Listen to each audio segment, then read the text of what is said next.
arms are currently open, which is in the position it is expected to be for launch.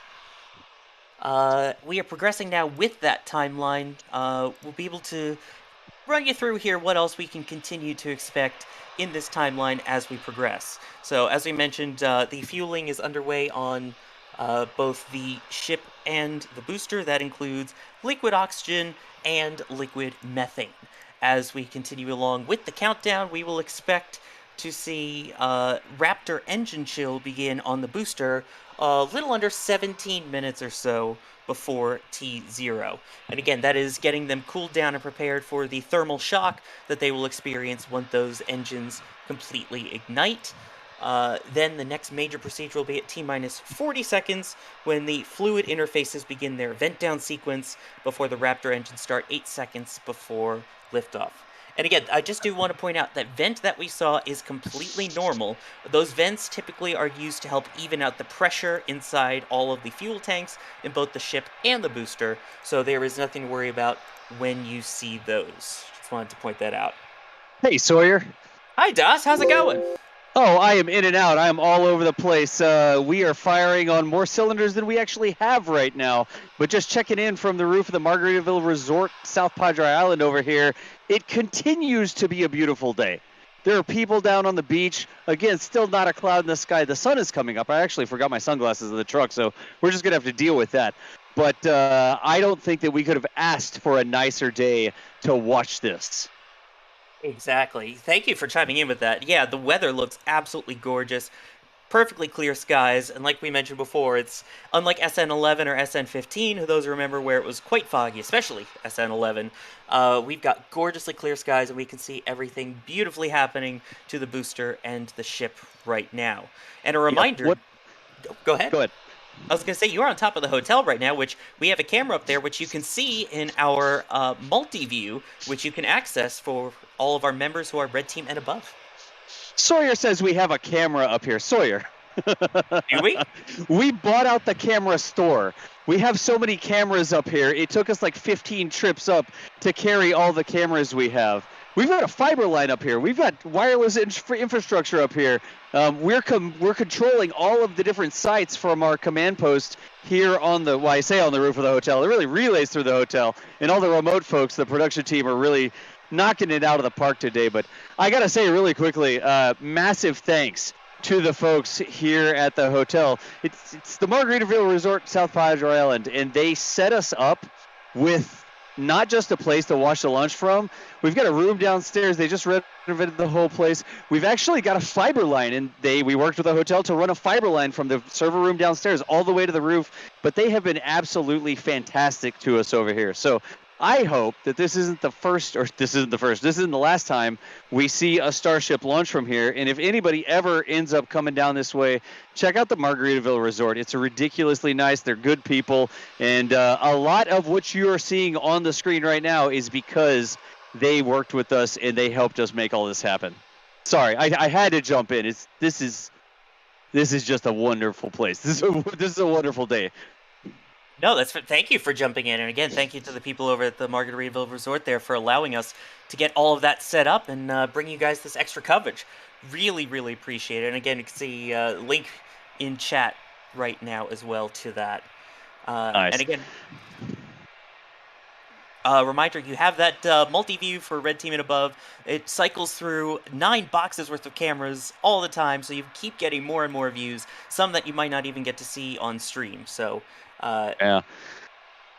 You got a big vent on the ship there, Sawyer. Did I see that right?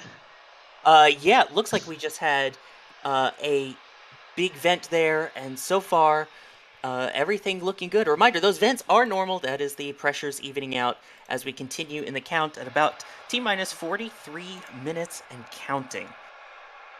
Unbelievable there. At this point, this feels kind of... So we are now in the range where this is basically our normal Falcon 9 streams. We are now in the range where we usually would go live for Falcon 9. It's Yeah, except there is no T-minus 20-minute event. We've already had quite a big event here so far with all the ships and the boosters. So, there we go.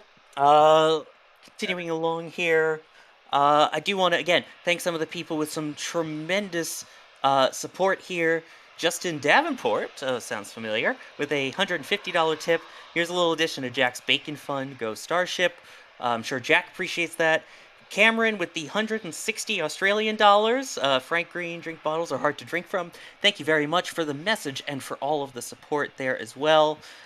So many of you being so kind and so generous. It's really appreciated. New Black with a 200 euro tip, which is another way you can support us. Tips.nasaspaceflight.com. Amazing stream, guys. 20 TVs in our office tuned in. Special shout out to Adrian as your SME. We love the detailed info. New Black, thank you. And Adrian, we love having your commentary as well, especially as we get closer to your first ever launch. And it just so happens to be the most powerful rocket in the world. Stock Garden with more support, another $100 super chat. Let's go. Artificial reef incoming, which, yes, that's actually a very good point that we should probably address there. So, Adrian, what is going to happen with this booster after it flies and does its kind of boost back burn? What are we expecting to have off the coast right near you? Yeah, what we will see is a partial boost back burn, where it will come a bit more towards us as it was if it just wouldn't perform that. But it will not go all the way to our spec, where you would, for example, go if you would wanted to catch this booster using the chopsticks. It will only use a partial boost back and then perform a landing burn. That landing burn is about 20 seconds long, and after that they will perform it will be a soft splashdown in the best case in the Gulf of Mexico, where the booster will splash down in the water. And then they will try, based on FAA documentation, different ways to sink the booster. They will try to open vents, and then, if that doesn't work, try to change the orientation of the booster so the water flows into the booster so that the booster sinks. And if these two things don't work, they will shoot it to sink it. So they have a backup plan for a backup plan. Yes, the launch license specifically states that they can use firearms if needed to sink it. But a reminder, when it does sink, it is not the... it's not like we're polluting the waters or anything there. That is actually intentionally designed, and many former rocket stages and boosters that are at the bottom of the Gulf or of oceans are now used as artificial reefs for the local wildlife. So just wanted to make a note of that, and also the reference in that tip there to the reefs as well. And also a support here from Peter Shaw with the $50 tip, saying, I missed SN15's flight by 15 minutes. 2 years later, get to see my first live Starship launch. Thanks to all of NSF for fostering the interest and knowledge in aerospace. Ad Astra, ad Historia. Absolutely, yes. Thank you as well for your support and for everyone who is coming through as we continue to count down below T-minus 40 minutes now until the scheduled T0 time. So we do have a window that we are currently in. Ian, do we have you back? And if so, what is the remaining launch window? So how long could they continue to go if something were to come up? Yeah, I hope you do have me back now. The window is going to be going until 9:30 a.m. Central Time. So given that the time right now is 7:41 Central Time, we have just under 2 hours until the window closes. So even if they do need to hold a little bit here, so we're coming up now, so we're coming up now on T-minus 38 minutes. Even if they do have to hold a little bit, they still have a little bit of margin and a little bit of wiggle room to work with within this launch window. So still plenty of time in case they come in with any issues. All right. Which, again, hopefully they don't, but considering that this is a test flight, and this is the first time that we have gone into an actual attempt at a liftoff, it is possible that we could see holds of even just a couple of minutes. So just want to make people aware that that is possible. All right, let's see what else we have. Some other questions that we can get answered here for you. Let's see. What is the plan for the splashdown for the ship? We talked a little bit about the booster coming back near Starbase. What about the ship itself, and what can we expect there? Yeah, so the ship will perform a bit of a hard splashdown because there will not be like the belly flop and then re-end. Like they will not perform a horizontal flip maneuver, and they will just let the ship splash down into the Pacific Ocean. And yeah, that will be, if they get to that point, amazing. But there will we will not see a move where the ship will be used. This ship will for sure not survive this mission. That's the sad reality.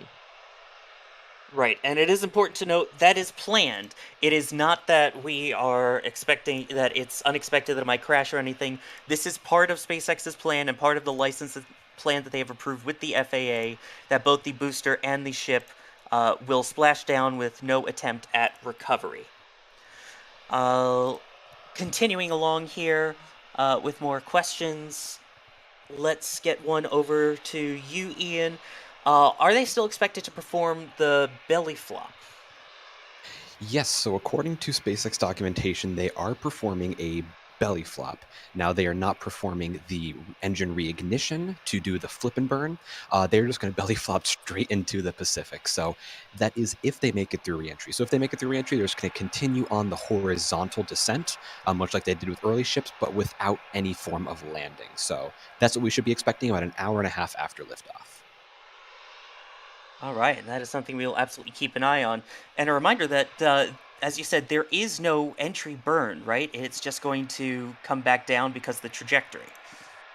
Yeah, there is no deorbit burn. There's no, after the Raptors shut off at Seco about 9 minutes after liftoff, there is no more burns. There are no more burns of the Raptors during flight.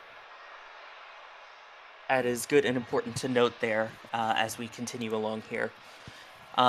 So the vehicle itself, though, it does have those heat shield tiles on one side. That is the black side, right, Adrian? And that's part of the ship?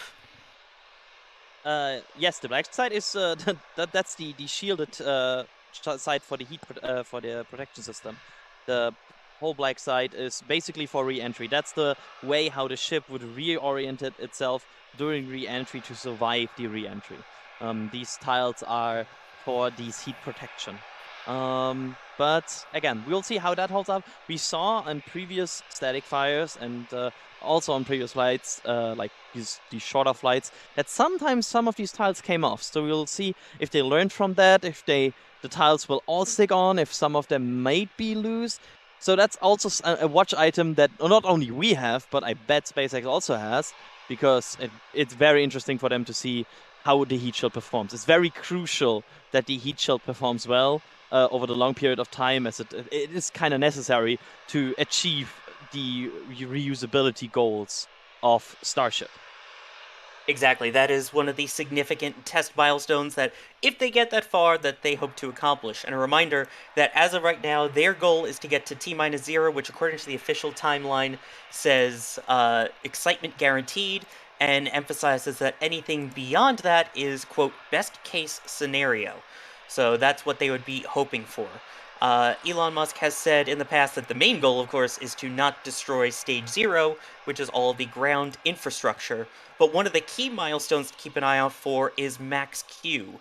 Ian, can you explain what Max Q is and why that's so important? Yeah, so max Q is the moment of maximum dynamic stress on the vehicle. Basically the moment where it's going through the peak aerodynamic stresses that it will experience during flight. Now, this is happening today at around T plus 55 seconds. And so what's going to happen at that point is basically the vehicle is pushing so hard against the atmosphere, it can't get the atmosphere out of the way quickly enough. So it's getting maximum aerodynamic pressure on it. And that's a really, really big milestone in any rocket launch, especially a test launch like Starship today, because it is a major validation of the structure of the vehicle. Now, if the vehicle passes through max Q, that means that they did their structural calculations correctly. And it is really, really, really a significant moment in a test flight. I think that if they make it through max Q today, it will be a treasure trove of data for them to go through. So max Q is a major milestone in flight. Exactly. So that's why we're keeping an eye out for that significant milestone there as well. And that's why it's such a major part of that timeline. Of course, one of the big things would be getting to stage separation as well, which, Adrian, do we know how the stage separation is expected to work on this flight? Yeah, based on information that Elon shared with Tim Dodd, in an interview, it will appear that they will perform some sort of kick maneuver where they basically bring the ship and the booster on different kind of rotations. So it's very similar to actually how they deploy Starlinks right now. It's more about movement and rotation than about any sort of explosive or any sort of piston that drives the stages out of each other. So yeah, it will be mostly based on a probably like kick rotation movement, but we will see how that exactly works. I'm very curious how this maneuver will play out. Exactly. I think all of us are. That'll be exciting to watch. And I do want to acknowledge some impressive support coming in here from Justin with the $500 super chat, saying, "Been watching NSF since SN8. Thanks for everything you do and all the great content. Can't wait to see this giant fly. Bacon's on me." We are so appreciative, Justin. The support that everyone has given us is unbelievably insane and unbelievably appreciated. Thank you, thank you, thank you. It is with the support from people like you that we can do what we are able to do every day and provide you 24/7 camera feeds from Starbase, to provide you multi-views, and to provide you this coverage today. So thank you so much, and we genuinely mean that. Thank you. And to everyone who's watching, we appreciate your support as well. Just watching, liking, and sharing is a major support for the channel as well. Getting some really good views here of the booster getting frosty. I did see a question from one of the members asking, how much fuel are we expected to see loaded into the vehicle? Ian?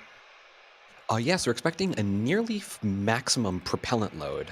Now, in every launch vehicle, there's going to be a little bit of, I guess, void space above the liquid propellant. That's to account for boil off and things like that. So we should be expecting a full, if not nearly full, propellant load. Now, during the wet dress rehearsal, it didn't look like it was completely filled. Again, this could be that void space I was talking about that is present on every launch vehicle, or they could be slightly underfilling the tanks just for a bit of safety and have a little bit of margin there as they're learning to work with this new launch vehicle. Exactly. And also important that they have the vehicle fully fueled, because as of now, we do not know, and there's not expected to be any payload on board, right? Yeah, there's no payload on board that we know of. There could be like little mementos, little like trinkets that they added on, but there's nothing official that we've heard of, and absolutely no useful payloads, like no satellites on board. And just to point out this time milestone, we are now below 30 minutes to the launch of Starship. Unbelievable. I cannot wait. I can't believe the time is finally here. It is getting that much closer, and it is feeling real. So let's take a quick look while we have a second then at the timeline of what still remains in the countdown. Next up, we are expecting the Booster Raptor engine chill coming up. T-minus 16 minutes and 40 seconds, so about 13 minutes from right now. That is, again, chilling down the 33 Raptor V2 engines at the bottom of the vehicle, and that is getting them cooled down so that once you get the fuel going through it, they don't experience insane thermal shock and are able to get that thrust up and running. After that will be the fluid interface vent down sequence at T-minus 40 seconds, getting everything pressurized ahead of flight there, which we then should get the go for launch shortly after, ending with the liftoff at T0. Now, of interesting note is that the engine ignition sequence is at T-minus 8 seconds. So why is it taking 8 seconds, and what is the process of the ignition sequence, Adrian? Yeah, based on what we saw with the static fire, they will not ignite all Raptor engines at the same moment. What they will do instead is ignite them in stages. They will basically power them up, not one by one, but more in groups. And then at the end, since this is also still a long sequence, they will probably perform basically a static fire. It will basically be a situation where they will have the hold down still active, throttle the engines up to 90%, and then once the launch commit criteria are all green, once the engines are all looking good, then they will command the launch clamps to release. And yeah, after that, there's no way back. Yeah, once it lifts off, hopefully it will continue on its flight. Now, there is another vent, it looks like, coming from the top of Ship 24, right in between the chopsticks there, which we talk about those metal things there, calling them the chopsticks. For those who don't know, Ian, what are chopsticks? Yes, the chopsticks are those two grabby arms they just pointed out there, Sawyer. Now, those are actually multi-purpose. So first off, the only purpose we've seen them perform so far is stacking of the vehicles on the orbital launch mount. So first off, they will grab the booster, stack the booster on the orbital pad, grab the Starship, and then stack Starship on top of the booster. We've seen them do that multiple times, and they seem to be great at it. It's a very effective system that doesn't have people at the pad required to stack the vehicles. Now, also what they're going to be doing in the future, this will likely be several orbital flights down the line, actually, they will attempt to catch the booster. Now, what will happen there is the chopsticks will become almost fully closed, and the booster will basically attempt to land on the chopsticks. Now, there are two grabbing points on the top of the booster that are used for lifting it. Those will also be the catch points. And we will likely not see a booster catch attempt for several flights, but we will definitely be on the lookout for that, and that will be very exciting to see. Oh, yes. That will be down the line, as you mentioned, way down the line, but not expected to be attempted in any way, shape, or form on today's test flight. Charty, with the very generous support of 50 euro, thank you very much. Watching since Starhopper until Static Fire Test 1. Appreciate you watching, and yes, perfectly said. Enjoy this moment, everyone. Enjoy this moment. Let's rock and roll. And Martin with the $200 support as well, saying thank you for all you do. Super excited for a SpaceX launch this morning. And we are just as excited as you are, in case you can't tell, as the countdown is continuing and proceeding. As of right now, the scheduled T0, 8:18 a.m. Central Time, with the window extending until 9:30 a.m. Central Time if needed. Paul coming in as well here with a $200 super chat. My first NSF Live was Hopper's Flight. It's been a fun ride. Thank you guys. And thank you for sticking with us for all that time. We appreciate everyone that is continuing to join us here. And I do want to point out we are getting word from SpaceX Mission Control that as of now, all remains go in their current countdown. I mean, just to talk about this countdown, because we are right now in a situation where we shortly have that time. They just, even if they abort now, this was a incredibly clean attempt up until this point. Like, this is the first time they are trying to launch this, and they are all the way through already to 25 minutes. This is very clean so far. They are doing great. And a very important update as well, we are hearing that weather is currently green or go. At this point, the winds may pick up a little bit later on, but it is currently within limits. Again, this is according to SpaceX, not to the official range itself. We are hearing that the range is almost clear, though. There is currently a boat that is within the violation zone, but is in the process of being cleared, and we are hoping that that is cleared by the scheduled T0. So Really hope as of now, so. we're hearing that it seems like it's not a big deal at the moment. As mentioned, also, again, all continues to be go so far. I still can't believe that all is go at this point. While we're talking about those keep out zones, Ian, what exactly are note Mars and note TAMs, and why is it so important that we're keeping these ranges clear? Yeah, so like you said, Sawyer, these are absolutely critical. So note Mars, which are notices to mariners, are basically outlines of ocean area where they're saying, hey, do not go here. If you do go here, you are going to get fined and probably get your boating license revoked. Now, those keep out areas are certain areas where SpaceX and the FAA and the Coast Guard all agree, hey, in a worst case scenario, if the vehicle goes off course or if, worst case scenario, it explodes, this is where the debris is going to fall in a worst case scenario. So they clear out all that area, and there's no boaters in there. There's also NOTAMs filed, notices to air missions, which are basically Note Mars but for planes. So it's airspace that they clear out. No planes are allowed in there. And the FAA is responsible for dealing with those. Now, like you said, Sawyer, there is a boat in the range that is a violation of the Note Mar. So the Coast Guard is taking care of that right now. That boater will probably face a significant fine, and that's why those are essential to keep people safe. You don't want to have any debris risking impact on a plane, on a boat, anything like that. You want no risks to human lives at all during this mission. Exactly. You're getting a look at some of those restricted areas before, and now we'll look at the current planned flight path, as we are now hearing that the Ship 24 methane header tank load is underway. Adrian, what are the header tanks on Ship 24?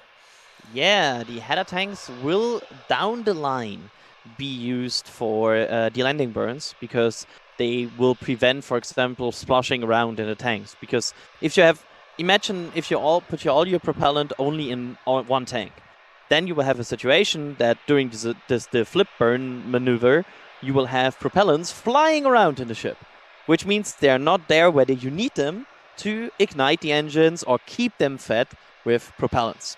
That's why you have the header tanks. It's basically a way to have compressed, non-flying around propellants for the support of the landing burns. They are filling them here probably because it's part of the flow. Again, they will not need them as they are not performing a landing burn, but they are probably still wanted to test them, still wanted to make that part of this this whole test.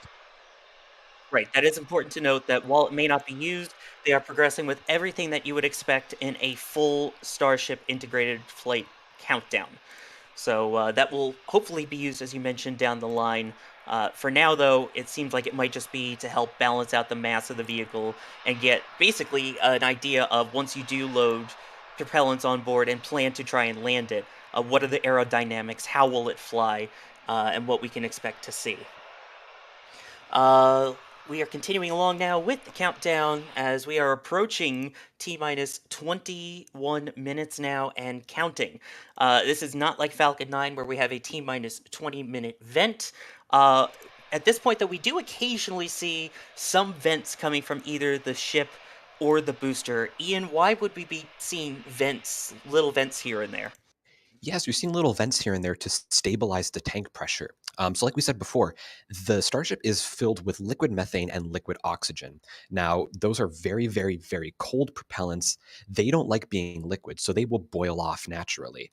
Now, as they boil off, they turn, of course, into gas, which is a much higher pressure than the liquid is. Now, in order to keep the tanks at a stable pressure so they don't burst or leak or anything, they vent pressure every now and then, and that's those little puffs of gas that you see coming out of the vehicle. It's just venting off normal amounts of gaseous propellants that boil off. It's totally normal, something we're going to see up until the last few moments of the countdown, so something to keep an eye on there. Yeah, speaking of that kind of boiling off and the gas that we're seeing there, you can see the frost continuing to build on both the booster on the bottom there and Ship 24 at the top. Adrian, for those who don't know, what is that frost that we see on the outside of the vehicle, and why are we seeing two distinct frost lines? Yeah, so the booster is basically has two tanks. One is for methane, one is for liquid oxygen. Both are cryo-cooled, which means they are very, very cold. As soon as they come out in contact with the tank wall, because on Starship the tank wall, the tank wall is the wall. Like there's no tank inside of this. It's just this tank wall. As soon as basically they come in contact with them on the inner side, it creates frost on the outer side as they are getting so cool. Basically, the atmosphere cools on them and they start to freeze up. And that's what we see. And we see both tanks right now being freezed up, and you can basically see the level where the oxygen and the methane are right now. You can see it rise as it comes in contact with the tank wall. And we are expecting to see that fully frosty, especially there on Booster 7 at the bottom. So that'll give you a good idea as well as we continue to progress with the fueling about how far along we are as we continue to count down to an approximate T0 of 8:18 a.m. Central Time, which is just about 18 and a half minutes from now, which is still hard to believe. Yeah, we are under 20 minutes of this attempt. Right, How is this real? We can't believe it. It's so close. Yeah, and along those lines, Crafty Geek with the $125 tip saying, sit/stand desk fund for Adrian. Excitement is palpable over audio. How does it feel that now we're T-minus 20-ish minutes away from what could be your first ever launch? Yeah, I want to thank Das for ordering me a headset with an extra long cable. It is really needed so far. It gives me the mobility that is needed here. It's it's insane. I am so excited for this. I hope it goes. I hope it goes. You're welcome, Adrian. Thank you. Again, And- Adrian, if this goes off, you are going to have the best first launch experience ever among anyone. Oh, yeah. Absolutely. How's it going? It looks like everything continues to tick along here, huh, y'all? Yes, Das. Everything's continuing to go pretty well so far up to this point. Everything appears to be on time. The last that we've heard from SpaceX is that everything is proceeding as planned. Excellent. We're up here monitoring everything that's going on. We still have all the cameras going. I know we keep switching around from all these fantastic shots, but y'all are doing great. I will not detract from all the thanks and all the commentary y'all are doing. Well, we appreciate you jumping in and helping to keep all of the all the cameras and everything up and running so we can get it both for the people watching right now as well as the Red Team and Above members who can watch the multi-view with all the different cameras that we're cycling through. And also want to thank Spambot for their $100 super chat as well, saying, "Go Starship." So an ear out and an eye out for that, and if that will affect our T0. But I do want to say in the meantime, as this is all getting super frosty and we have the full stack getting closer to liftoff, you too can own your version of a full stack in the form of a plushie. You have the ship and the booster full stack plushies that are available now at shop.nasaspaceflight.com.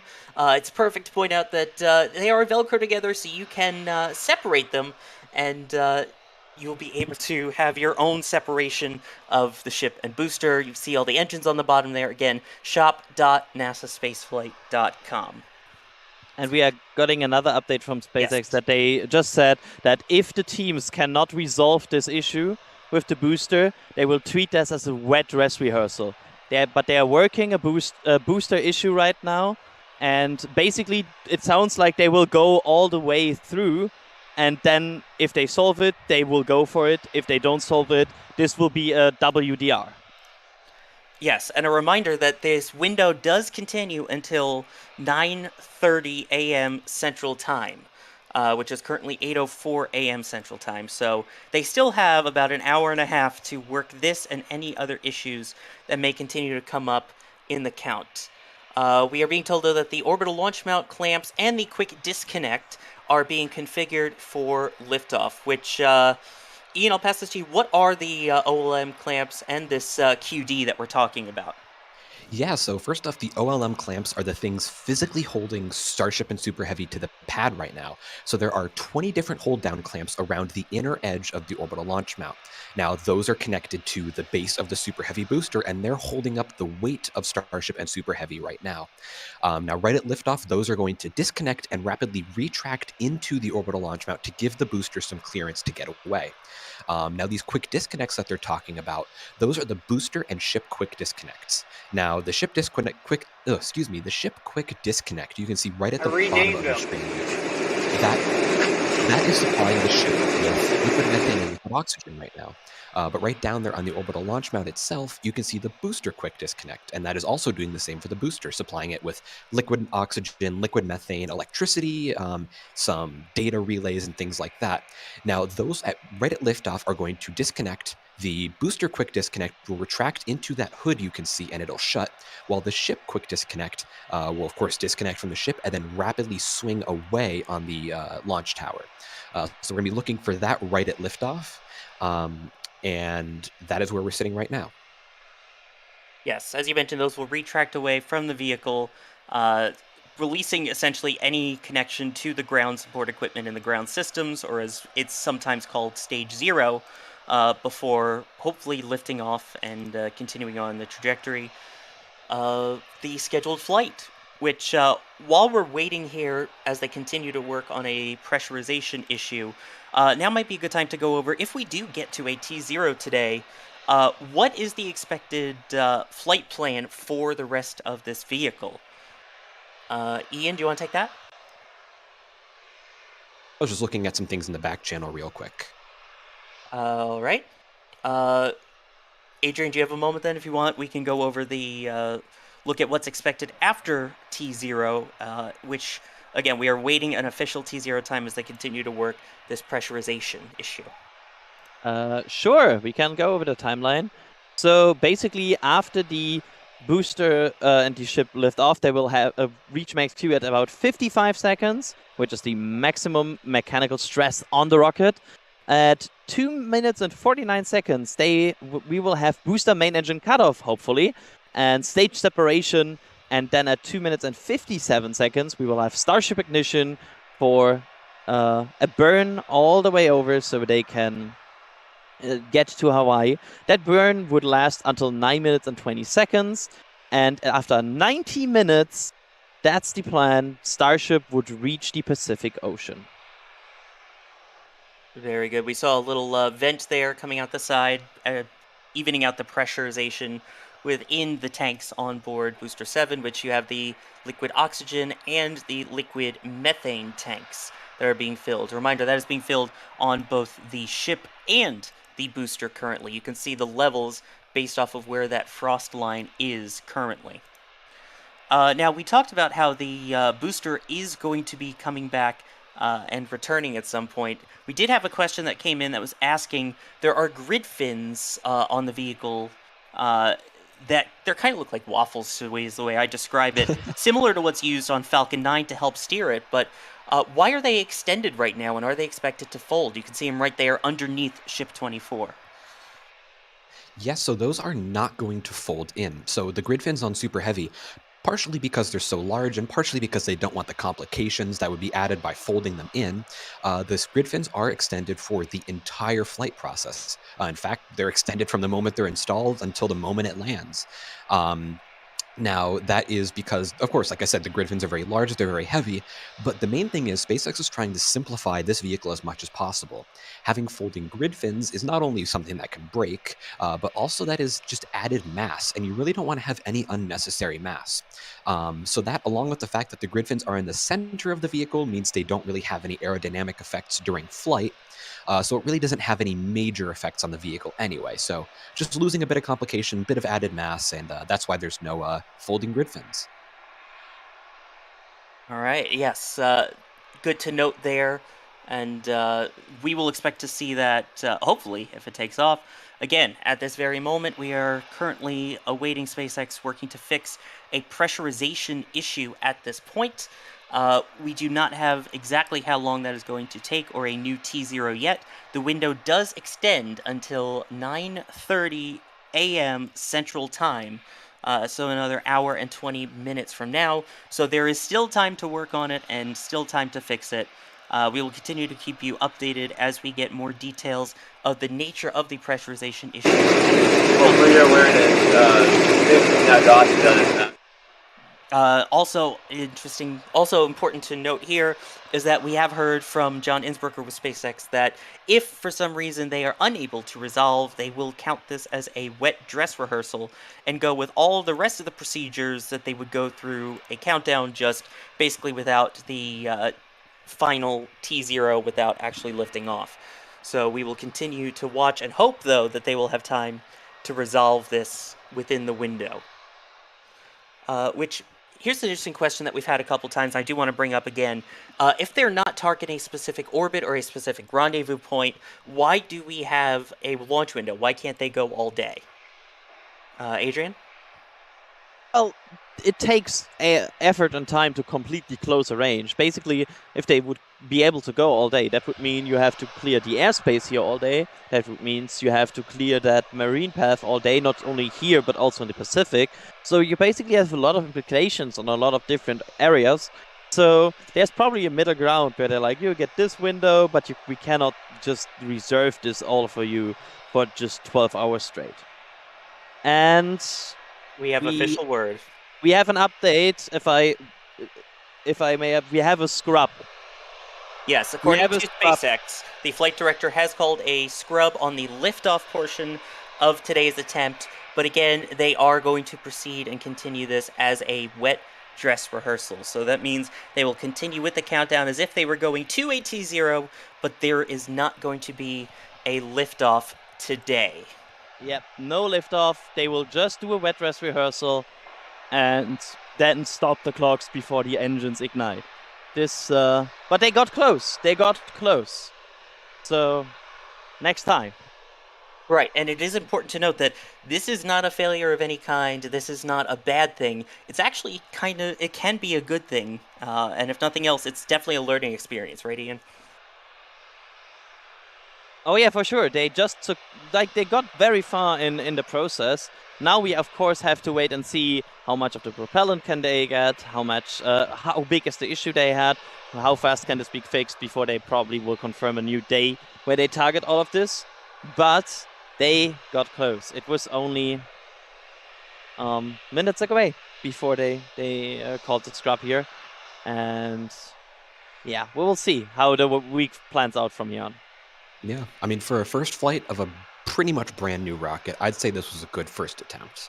Of course, it's not the outcome that we're looking for or we were hoping for, but teams are still getting a phenomenal amount of data on how the ground support worked, how the ship and booster system worked, of course, how their assets worked, of course, like the mission control, the Coast Guard, the FAA, the WB-57 all coming together for this. So it was a great, great test of everything, and I'm sure the next attempt is going to be even better. Exactly. Upnote, the launch license for this particular one had launch dates available of the 17th, 18th, and 19th. That does not mean that those are the next dates that they will take, so that does not mean that we have a guaranteed attempt on the 18th, and that doesn't rule out future launch dates, such as the highly anticipated 20th, which I know Elon has teased before.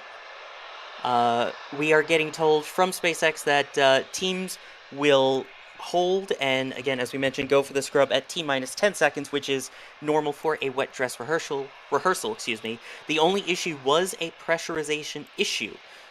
So this will be a good way to test all of the rest of the procedures. And again, that is the update from SpaceX, that they're going to continue to test the rest of the procedures until T-minus 10 seconds, and that up to this point, the only issue they encountered was this pressurization issue. And we will also keep an ear out to see if there is any update on when we might get a new launch date, and that is all dependent as well on the exact nature of this pressurization issue, Right, there's a lot of factors that will go into determining this next date, correct? Yes, absolutely. Oh yeah, there are many things what can influence the next date. And just to point it out again, like they need this pressurization because there's usually like a certain pressure in a certain operating way, how you start up a rocket, how it works, how you feed the engines. And if that is not correct, you cannot go. It's a very minor thing in the end, but today it was the reason that Starship will not go to space. Yes, and a reminder, even though we may not be launching right now, the test is ongoing. They will continue, we are told, to the T-minus 10 second mark. Normally they would hold a T-minus 40 seconds during the wet dress rehearsal. They are not going to do that today, so they will continue through to T-minus 10 seconds and scrub, which will likely be followed by detanking. So Ian, what would be the rest of the procedure if we were continuing to, what should we expect, I guess, until T-minus 10 seconds? Yeah, so there's going to be a few things coming up. Basically, just getting the vehicle situated and ready for flight. So at 16 minutes, which we have passed already, we would begin the Raptor chill on the booster. That's likely underway right now as well.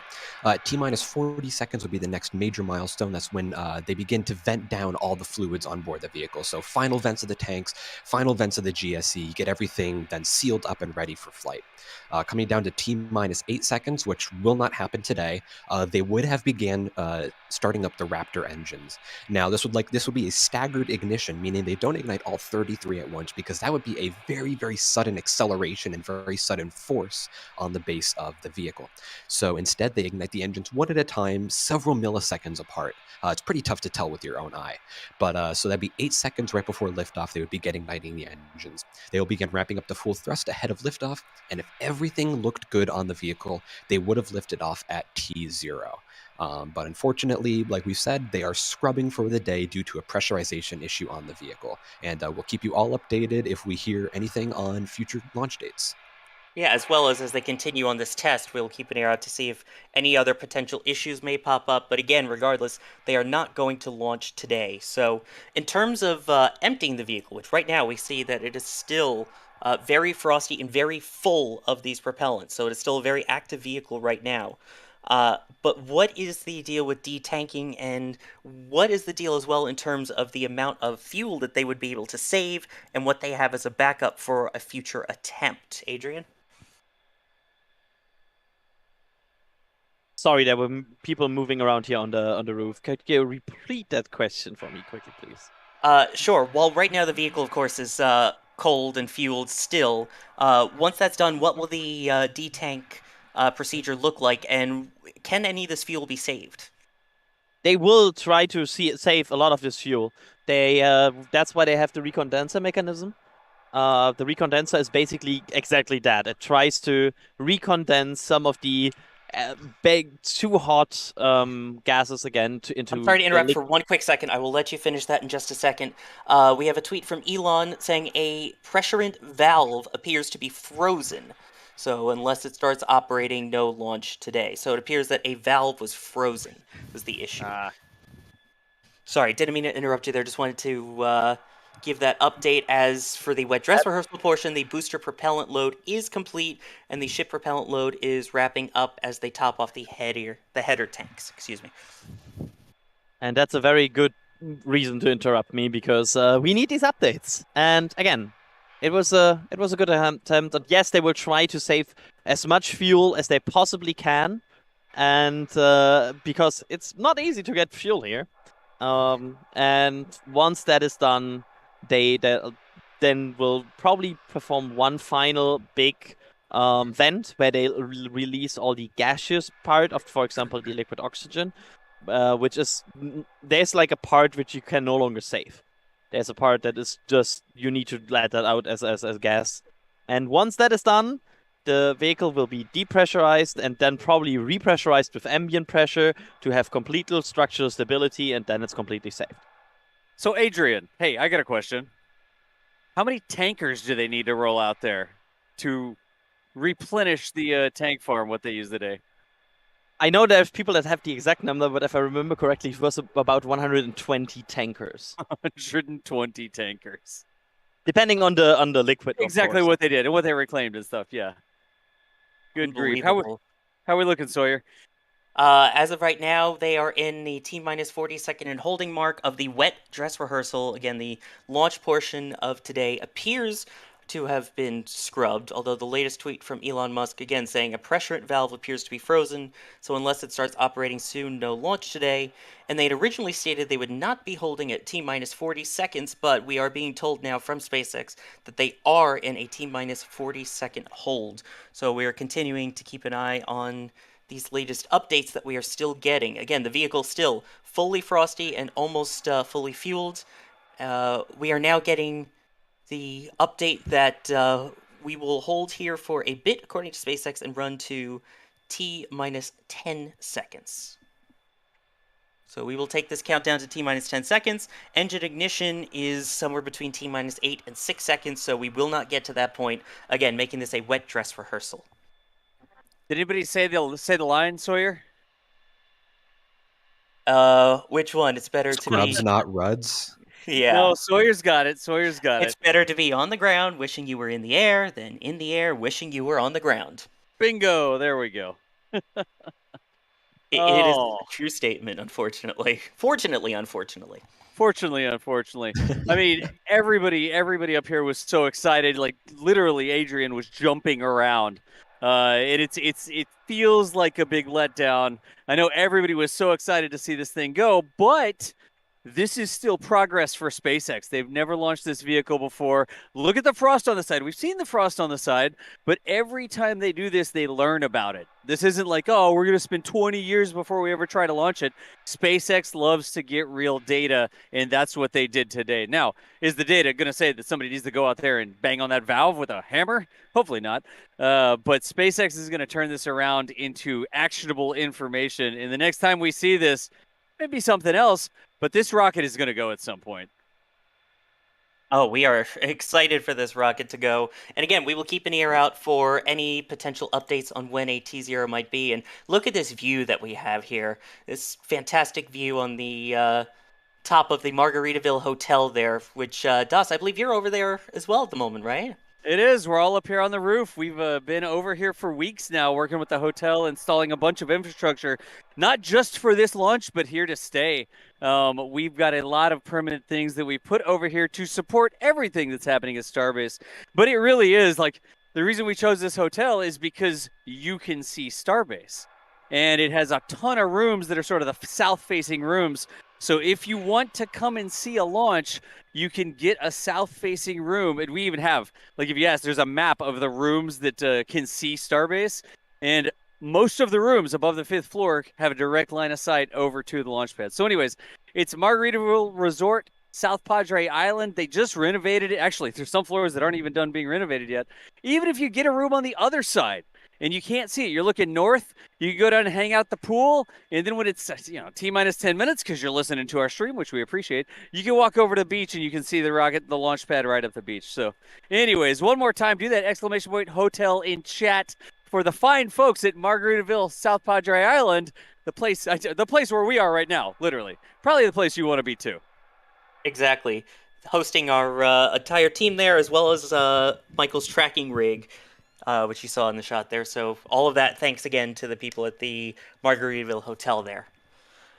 We have some more amazing support that has come in, even with the scrub here. We have Canch with the 100 Australian dollars saying, awesome coverage as always. Thank you, NSF. Been watching Starship since Starhopper. Go SpaceX, go Starship. We absolutely appreciate that.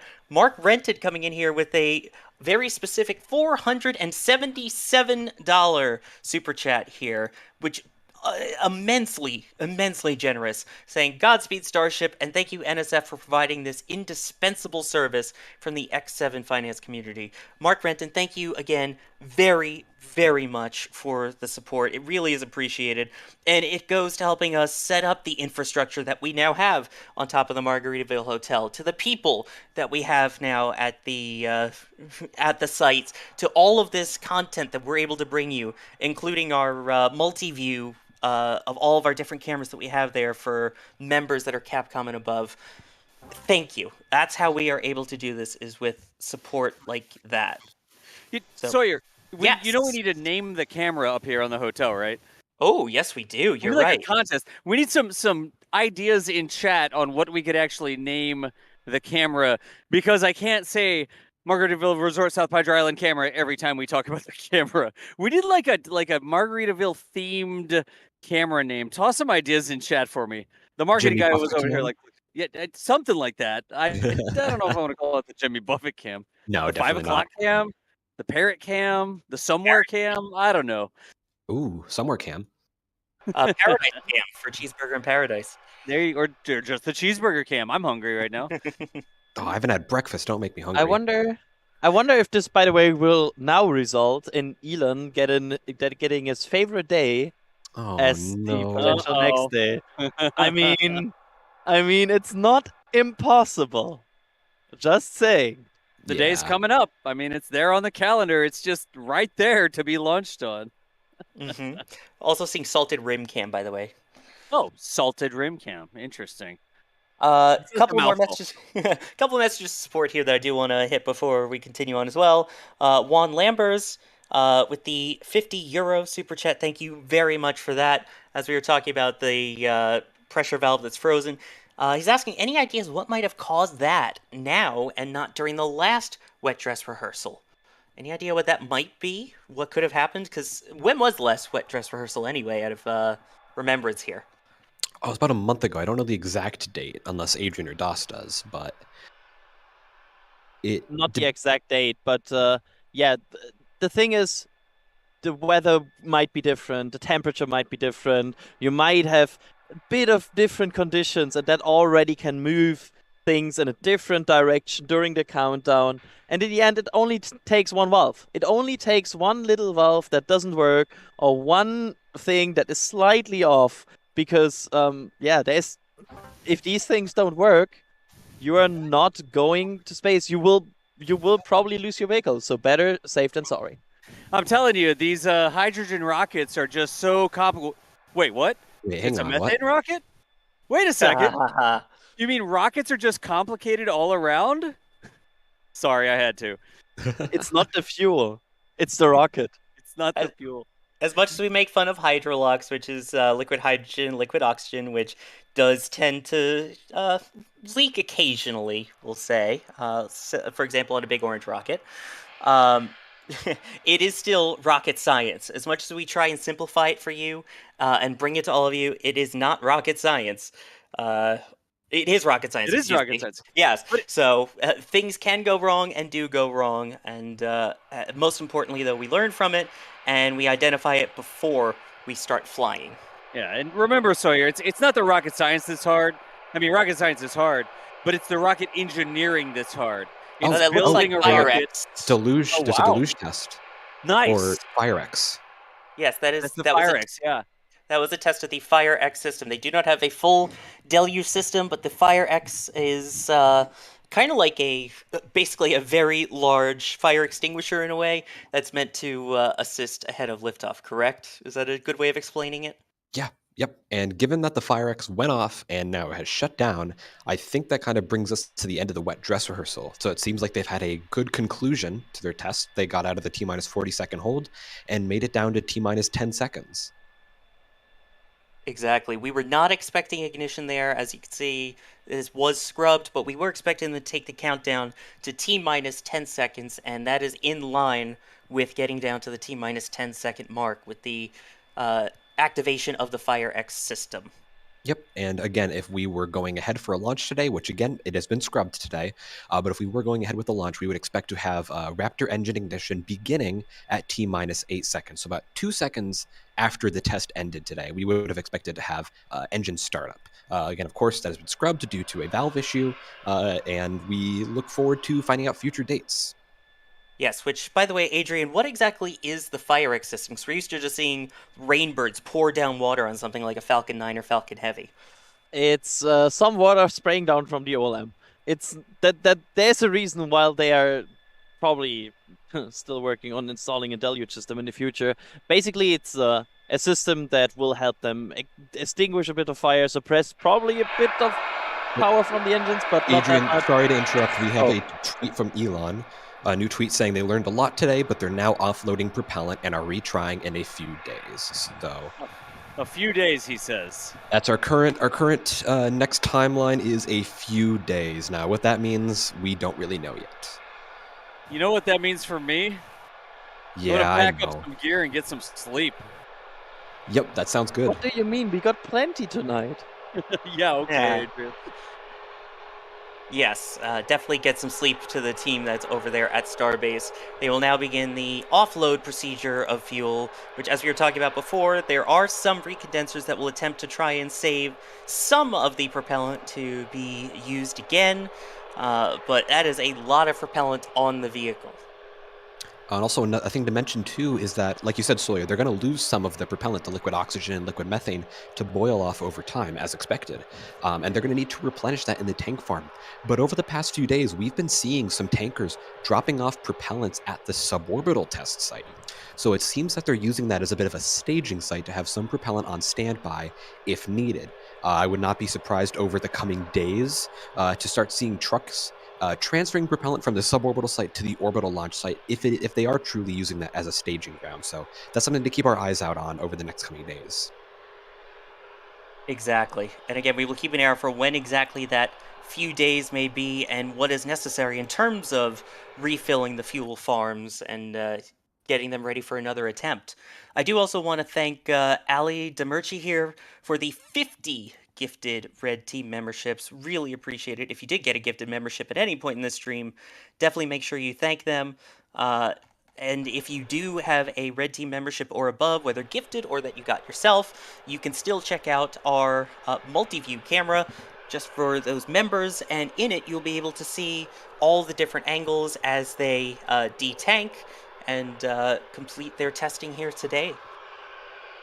So lots of excitement still going on down there at Starbase despite the scrub. And there's some of those views right now from that multi-view. So that's your little teaser preview of what you can see. And it wipes through. You see we've got 9 cameras on each screen and continuing to cycle through all of the different views, some of which we don't show on air, some of which we don't even show on Starbase Live, which is our 24/7 feed.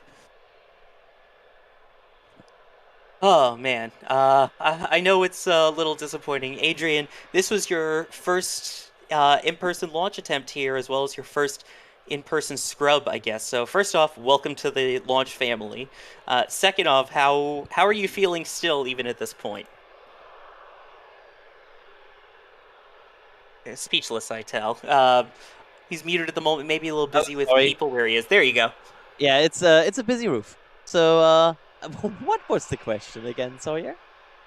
First off, welcome to the launch scrub family. You've now seen a launch scrub, which I think Yay! most of us have at this point. But how are you feeling after the scrub anyway about getting this far in the count? I mean, it was still a great experience so far. I really being here all day and then in the morning, basically rolling out, preparing everything, and uh, well, then don't get any sleep and be here all night on the roof, and then commentating this live is an experience that, like, no scrub will destroy that. It's still amazing, and I look forward to do all of that again. Oh yeah. Hey, I gotta jump in real quick here. Adrian has been running all over Starbase before, or with me actually, in the truck, out on the beach to every one of our sites, and Adrian has been an absolute trooper out here. You know, he didn't come out and just like, oh, sit around on the beach or anything. Like, he's carrying stuff and helping us put things in it every single time that we had something that we needed help with. Adrian, you have done a fantastic job. So thank you so much for all the hard work out here. Thanks for the words, and I can say that I think for everyone here that we are walking basically so many kilometers every day, and yes, I use kilometers. It's really something that it's so much effort that you don't see at first. Like, if you're not here and just watch these cameras, there's so much effort that goes into this all day, every day. That you cannot really see if you only see it from the distance. And huge shout outs to especially our people here that do this every day. To Nick, to Mary.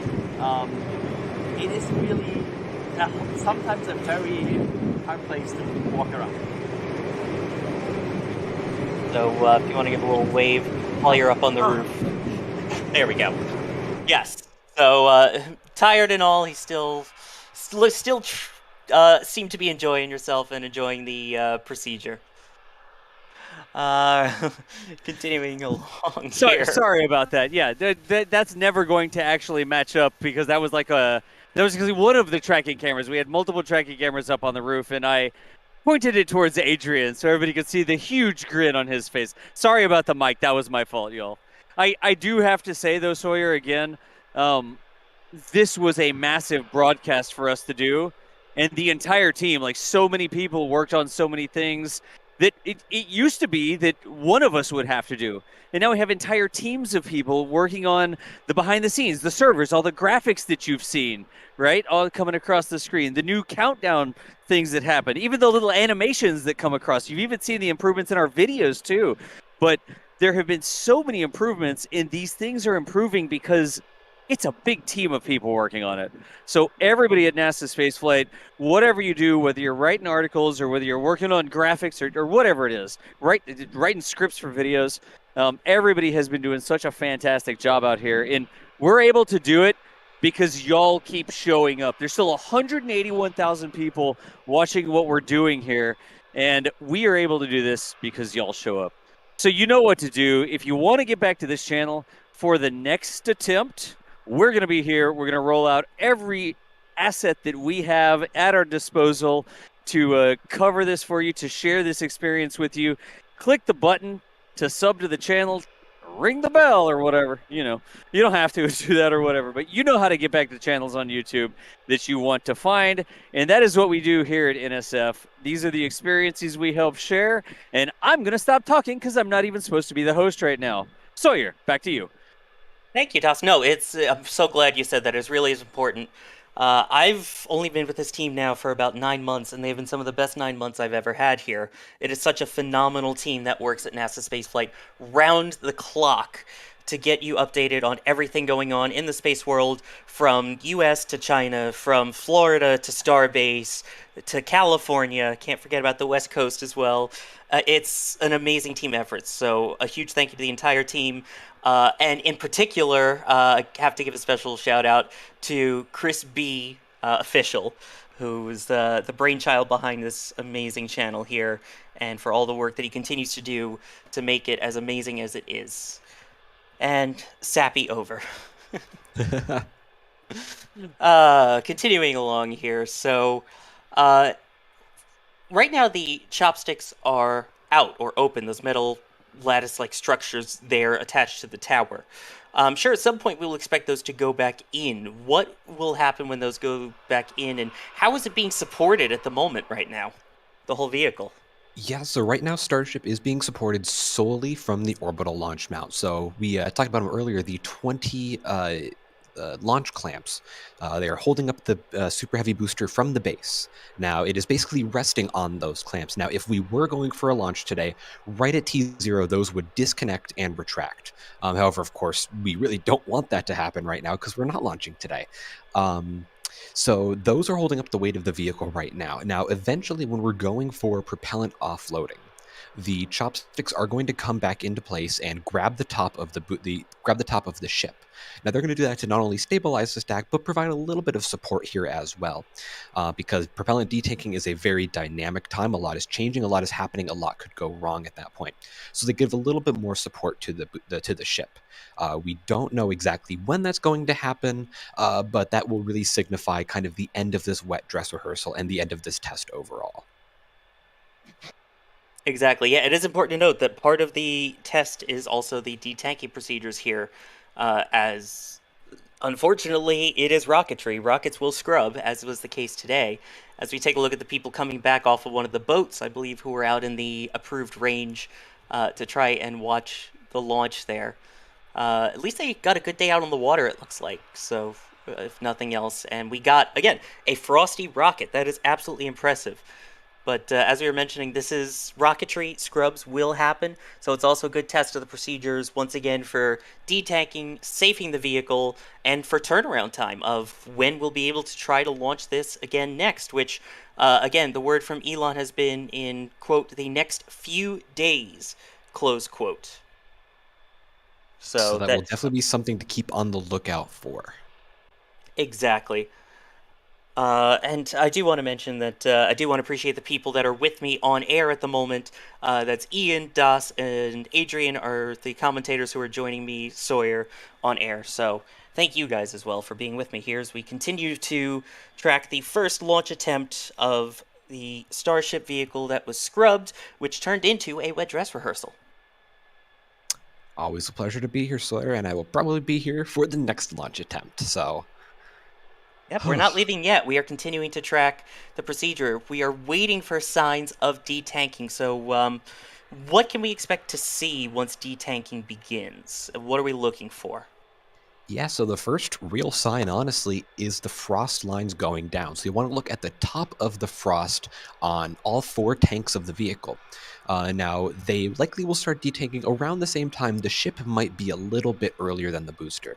So what you're going to notice is the frost lines beginning to slowly go down and melt. That's because, of course, the propellants are being offloaded. There's nothing super cryogenic behind those tank walls to cause that frost to form. That will be the first sign of detanking.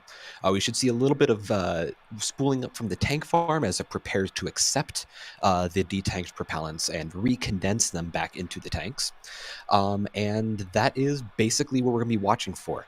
Now, of course, the detanking is going to continue. The frost lines will continue to go down. If I'm looking correctly, it looks like the frost line on the ship might be going down a little bit. I was looking at that near the flap. Yeah, near the top flap there by the chopstick arms. Yeah, my eyes might be deceiving me. It might be a bit of an uneven frost line to begin with, but it looks like that might be changing. Same with the topmost frost line on the booster. Again, that could just be lighting or a trick of the eyes, but that looks like that might be going down as well. And Alex was saying here in the back channel, yeah, it looks like detanking is currently underway based on the tank farm activity. So seems like we are beginning to finish up for the day, beginning to wrap up on the Starship side. You can see some venting on the top of the ship. Those are coming from the header tanks. Now, the header tanks are likely some of the first parts of the vehicle to detank, given that they're up at the top. So it's good to see some venting from those as well. Continuing to see some venting from the booster itself, along with the tank farm. So detanking is already underway right now. Yes, and again, the simple reason for top to bottom: gravity. Just don't want to make it any more difficult than you have to in terms of your detanking procedures. Just keeping everything as simple as possible, essentially, to offload it and prepare to try again in a few days. Exactly. About how long does it take? We've seen a couple of wet dress rehearsals, essentially, and a few detanks. About how long does this take, keeping in mind that it can fluctuate? I'm not sure if we can get a camera on this, but I have to tell you this. There's a beach here on SPI to the left side of us, basically to the Gulf of Mexico. And you can see all the people who walked up that beach earlier to basically now... you see basically a stream of people walking. There we go. You can just see them all walking. Yeah, we got down. it. Wow. It looks so crazy. That's one of the tracking cameras there. Yeah, but that shows you, like, there was a crowd for this attempt. There was quite so, and the Isla Blanca Park is also completely full. Yep. There were some people around for this, and they were ready. Word gets around. My mom came out to see it. Mom, I don't know if you're watching right now, but sorry, I don't have the button to press to launch the rocket. I think my aunts and uncles came down too, but such is chasing rockets. You don't always get a launch, but when you don't, it's for good reason. So, I believe my father's watching as well. Hi, Dad, if you're watching. Round and round with all the NSF folks who have family watching right now. Yeah, hello. My mom's sleeping, my dad's playing golf, so they're probably not yet. They'll watch the replay. Anyway. Listen to it as a podcast, right? Yes, exactly. But yeah, you can see the people departing there. This is also a good dress rehearsal in a way for the people that are going there, that are going to the beach and are going to view it. So it's a good chance to learn that. And if you do come out for the next attempt, don't forget that we have merch that you can wear in the shop with all of the Starship Orbital Flight Test logo with the amazing patch and sticker and logo that Pauline created there for this particular one. And even better, you can pre-order one of our plushies, which is the full stack plushie. So that includes the ship and the booster, which you can actually separate them with the Velcro, so you can recreate the stage separation that we didn't get today. So make sure you can get that at shop.nasaspaceflight.com. And there is that patch that is unbelievable. So you can order the commemorative Starship patch to remember this. And also, if it continues to keep scrubbing, who knows? You may get your merch in time before it flies. Is there a frozen valve in the plushie that you can hit with a wrench or something? You can pretend that it's there. You can pretend that it's there. We should do a special thing. If you order, more than 2, you get a free valve. Put it in your freezer, and boom, you can replicate it. Nice. There you go. All the plushie love out there. So that's at shop.nasaspaceflight.com. Just wanted to point that out as the people are moving away. But again, the vehicle itself continuing its detank procedure. A reminder for those who are just joining in, there was a scrub today after a pressure valve froze. They still continued anyway with a wet dress rehearsal, which is filling up all the tanks and going through the standard countdown procedure, however stopping at T-minus 10 seconds instead of continuing with engine ignition between T-minus 8 and T-minus 6 seconds, which would have hopefully led to a liftoff. It did not happen, but according to a tweet from Elon, they are going to try again in, quote, a few days. So that is the latest update currently as we watch the detanking procedure here at Starbase. Ian, how's it looking in terms of the detank procedure at the moment? Yeah, I so know I you're just doing did. some A/B testing. Yep, I'm the I guess the professional A/B tester here, and there is no major sign of change over the past few minutes for Starship in terms of detanking.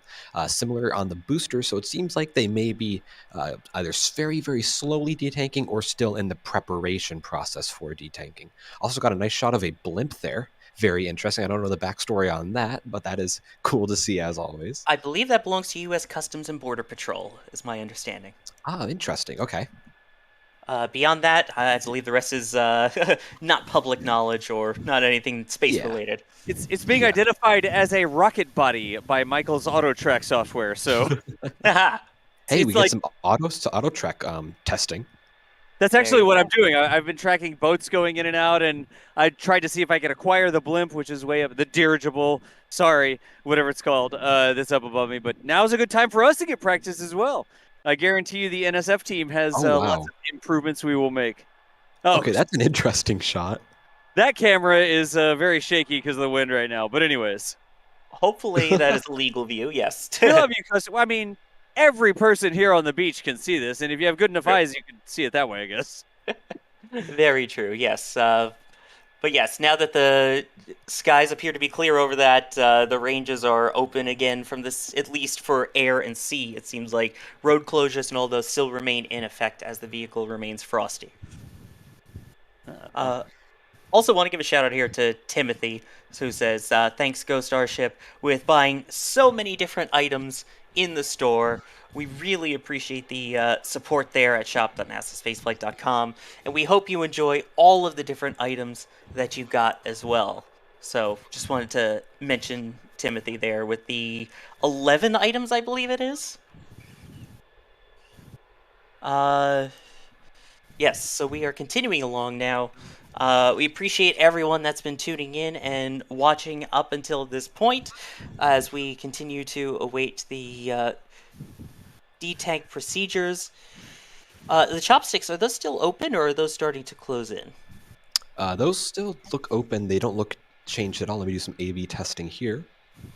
By the way, for those wondering, when we say we're doing A/B testing, what we're doing is we are going backwards in time by a couple of minutes in the video to see if we can see any major changes or difference between parts and then jump back to real time. So that's the A/B testing. Yep, and can confirm no difference in the chopsticks. All right. But appears that the booster methane tank is starting to defrost a bit. You can see that kind of towards the top of that methane tank there, from what we can see from our cameras. Also, Silly String Parfait. We're still trying to come up with a name for the Margaritaville Hotel camera. Salt Shaker. We can always go with the Lost Shaker Assault up there.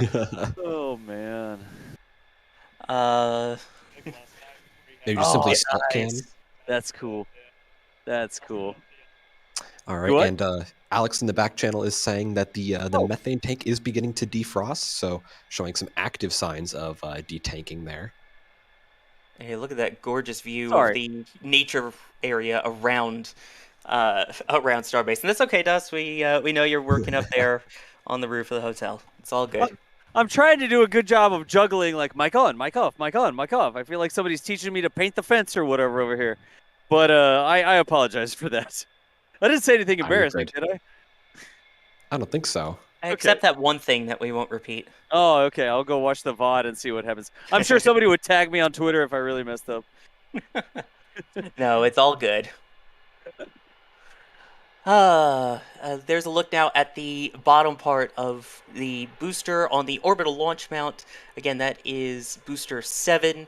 A reminder for those who are just kind of tuning in and looking at that, what is that black box and is that being used in the detanking procedure? So first off, to answer your second question, yes, that is absolutely essential in the detanking procedure.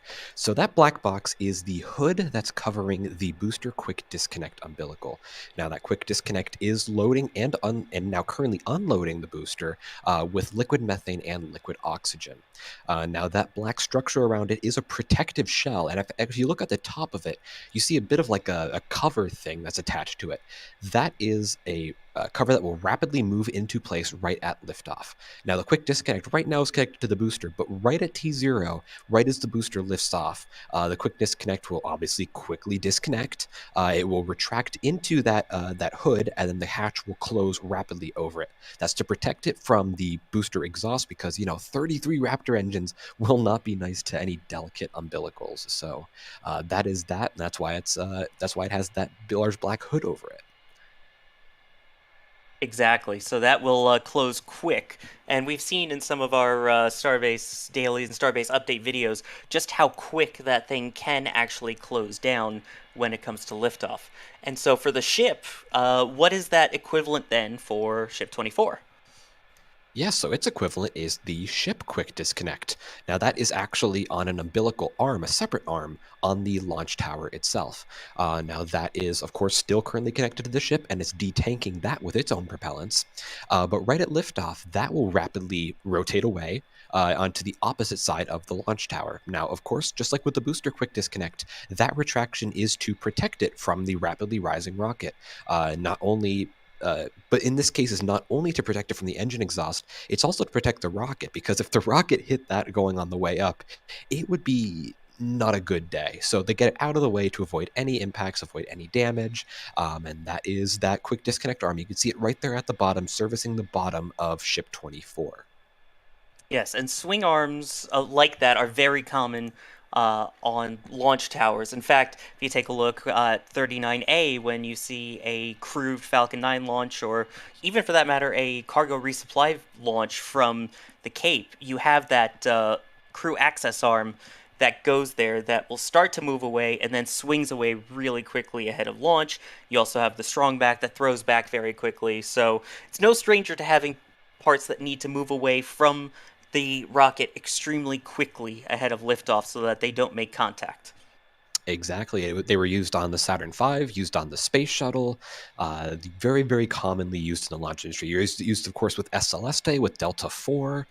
They're all over. It's a very, very common practice to have. Space shuttle? I did say space shuttle, Slayer, I but had to re-emphasize it. Saturn V. There you go. All right, fair enough. Re-emphasizing the favorites there.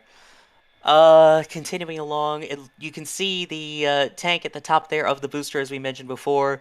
You can see more of the silver again, so that is the frost going away, which, a reminder, this vehicle is not painted white, correct? None of this vehicle at all is painted white.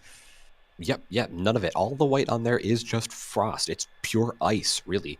That is from the humidity. Of course, you're literally right next to the Gulf of Mexico. It is going to be humid because you're right next to the ocean. That humidity freezes onto the side of the vehicle because the cryogenic propellants inside those tanks are so cold. It's basically a more extreme version of water condensation on the side of a glass. So that's what we're seeing there. And you can see on the top of the booster, the frost lines are going down. That is visual confirmation that detanking is underway. Again, ending today's wet dress rehearsal, which was hoping to be a launch, but because of a propellant pressurization issue on the booster, that had to be scrubbed. But SpaceX still got an excellent trove of data from what is now a wet dress rehearsal. So going into the next few days, going tonight, there's probably going to be like a bit of celebration that, hey, we did pretty well today, and going through that data to make the next launch attempt even better. Yes, and a reminder, that is a frozen valve was the exact reason that we're aware of, according to Elon himself, for the scrub today that turned this launch attempt into a wet dress rehearsal. Again, to quote Elon from earlier, he said, "A pressurant valve appears to be frozen." Adding on later, "Learned a lot today, now offloading propellant, retrying in a few days." All of that, close quote. Excellent. And SpaceX did say on the webcast, adding a little tidbit in here, that it is a minimum of 48 hours for a turnaround. That is likely to safe the pad, refill any propellants in the tank farm, because, as we had mentioned earlier in the webcast, the tank farm can only hold around 1.2 full vehicle loads of propellant. Now, you need to have a little bit of extra margin in there. You can't have just one vehicle load because you need to account for propellant boiling off over time.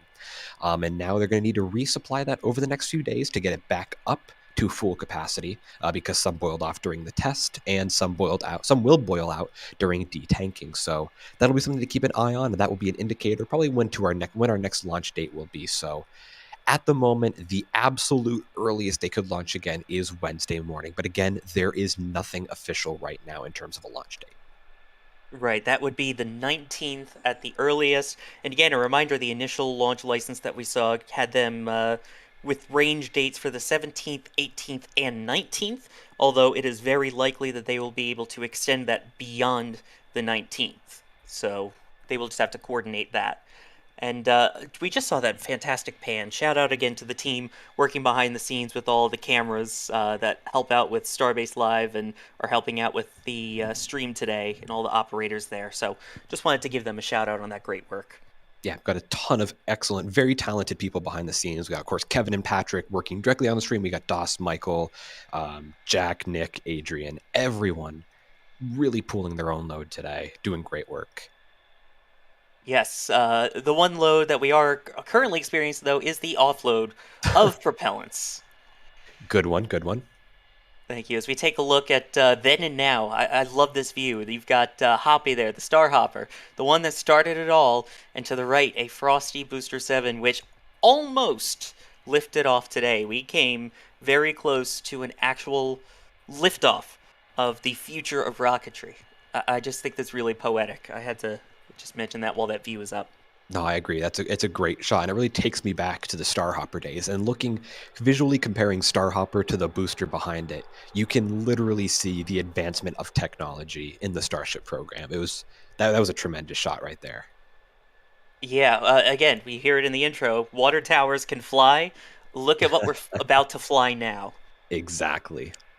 We would not be here without Starhopper. That is for sure. Exactly. And it's amazing to see how much it's grown. And a reminder, again, we got down technically to T-minus 10 seconds in the count, while the scrub was called before that point, at about T-minus 20 minutes in or so.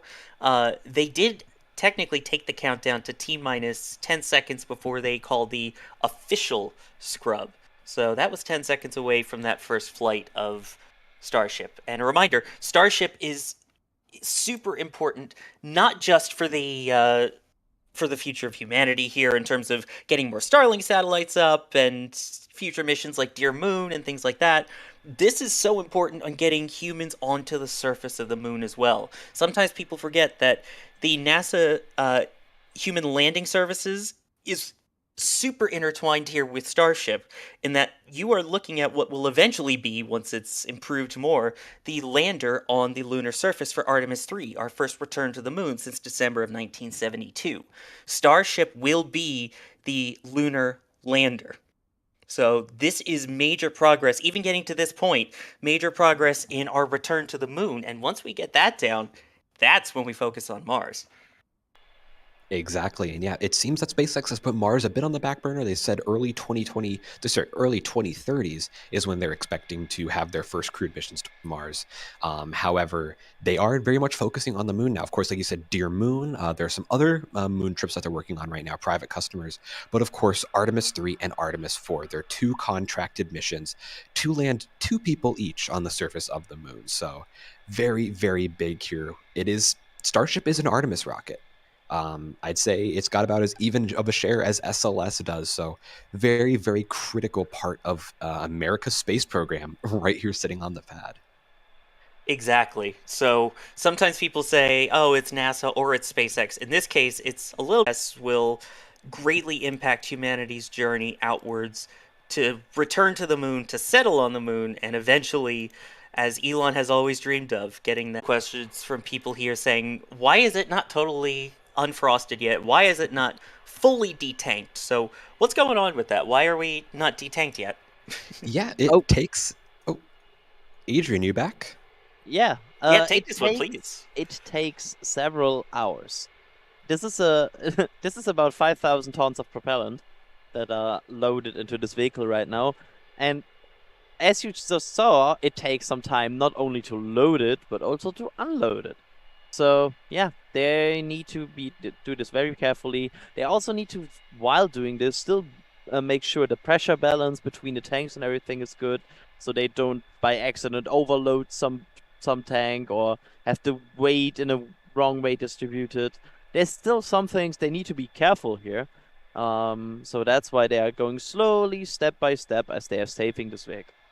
And these tanks are still pressurized to some extent, correct? Oh yeah, these tanks are very much under pressure still. Yes, and so while they're still under pressure, there's always a risk of dangers. So the big indications will also be vents as we continue to see the detanking procedure. So besides the frost going down, one of the biggest indicators will be a very large, loud vent, which is helping to, again, even out the pressure in these tanks as the propellants are removed.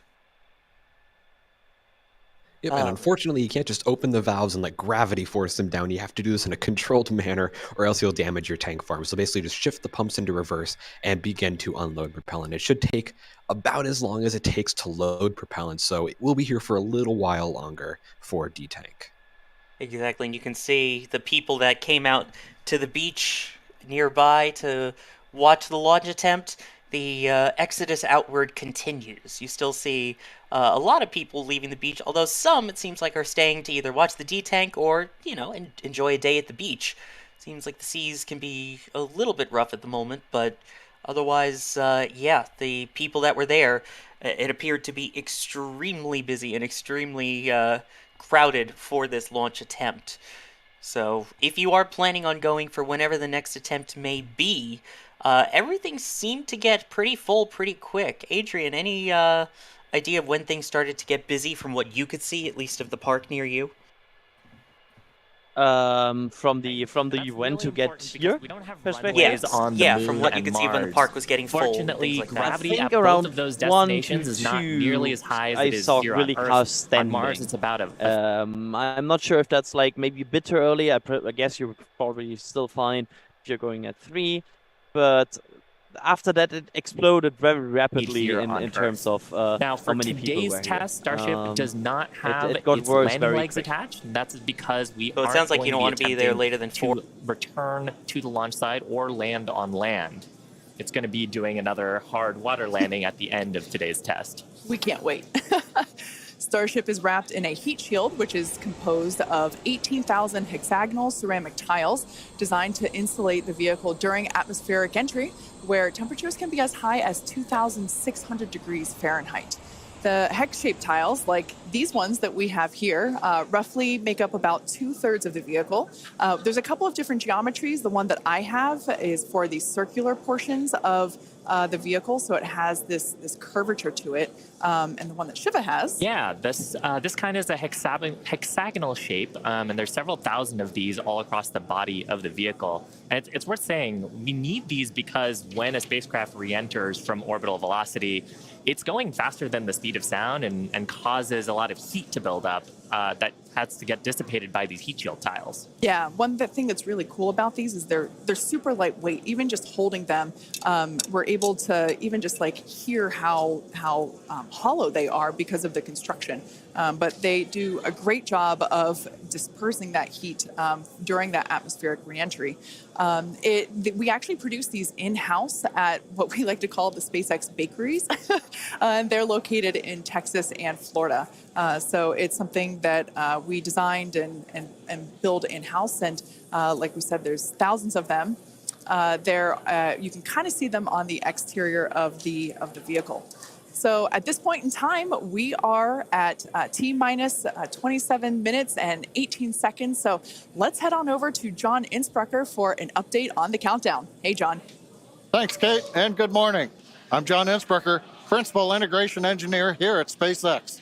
We're currently loading propellant from the ground system into both the first and second stages. Now, both vehicles use the same 2 propellants. Our fuel is liquid methane at a temperature of just over 100 kelvins, or about minus 272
Amigos de la República, el lanzamiento de hoy se ha cancelado. Lamentablemente, el congelamiento de una válvula de presurización.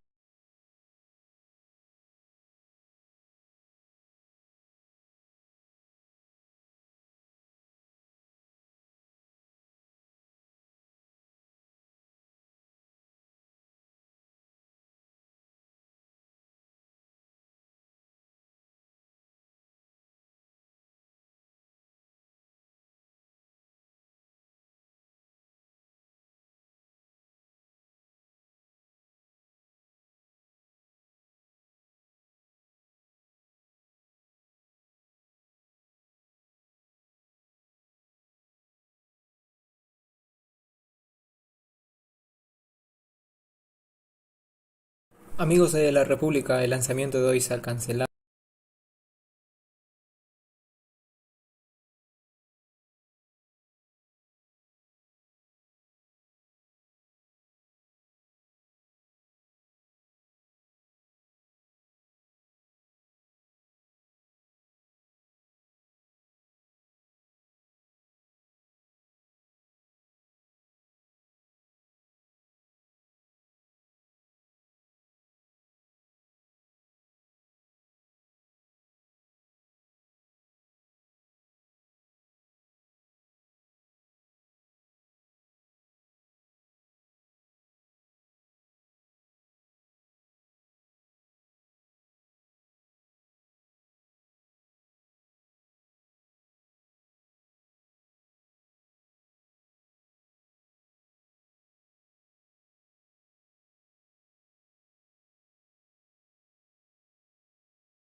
Amigos de la República, el lanzamiento de hoy se ha cancelado. Lamentablemente, el congelamiento de una válvula de presurización conectada a la nave ha impedido que se prosiga con la cuenta regresiva. Bueno, esto sucedió cuando llenaban la Starship de combustible criogénico, que normalmente está a muy bajas temperaturas. Igual los ingenieros de SpaceX están investigando, digamos, la causa principal de este problema y tienen 48 horas para solucionar el inconveniente y así poder anunciar una nueva fecha. Bueno, en realidad, oficialmente el despegue se podría reprogramar entre el 18 y el 22 de abril como máximo, solo si se soluciona el problema a tiempo. Si no es así, probablemente SpaceX podría estar publicando, anunciando nuevas fechas, pero lo que ahora se tiene es eso. Son 48 horas para solucionar el problema y esta semana es, digamos que entre hoy y el viernes, si no me equivoco, o sábado, son las fechas que, digamos que es el lapso de tiempo en que se puede reprogramar este lanzamiento. Bueno, esta vez no hubo una explosión como todavía había una probabilidad, al ser un vuelo inédito en que por primera vez va la nave Starship junto con el propulsor Super Heavy, que juntos forman el cohete más poderoso de la historia. Era algo, como les repito, inédito, entonces aún si no hubiera habido estos problemas previos al lanzamiento, no se sabía qué podría pasar. El propio Elon Musk, el fundador de SpaceX, calculaba solo un 50% de posibilidades de que el vuelo orbital se lleve a cabo tal como se planeó, ¿no? Y igual, informando